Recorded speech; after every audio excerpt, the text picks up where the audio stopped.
Hi everybody. So video number 6 for stand-up jiu-jitsu for Krav Maga this month. Let's talk about chokes and strangulations. So when we talk about chokes, or what is commonly referred to as chokes in jiu-jitsu, is actually not a choke.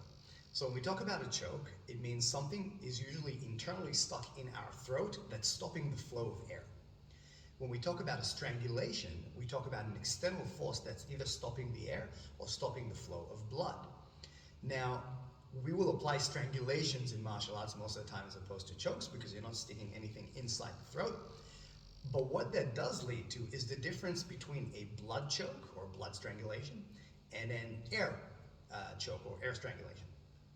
So when we talk about blood, we apply pressure along the side of the throat on the carotid arteries, and that stops the flow of blood to the brain.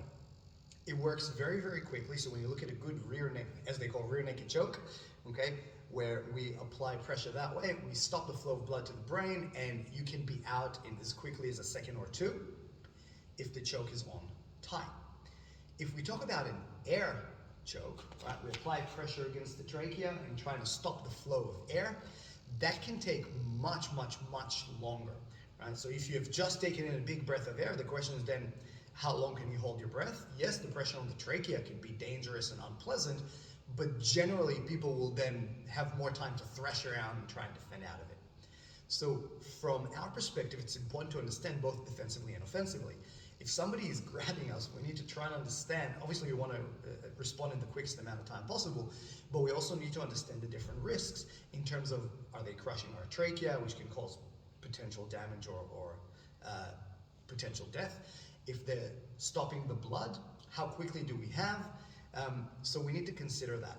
In the very same way, we need to be aware when we apply these things, the potential for injury for us.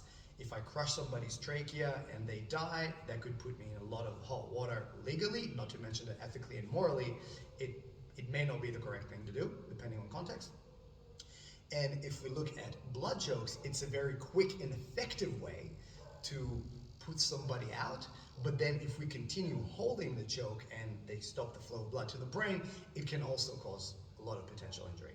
So we'll discuss the variations and nuances of that in class as we go along, just so you understand how to apply these things.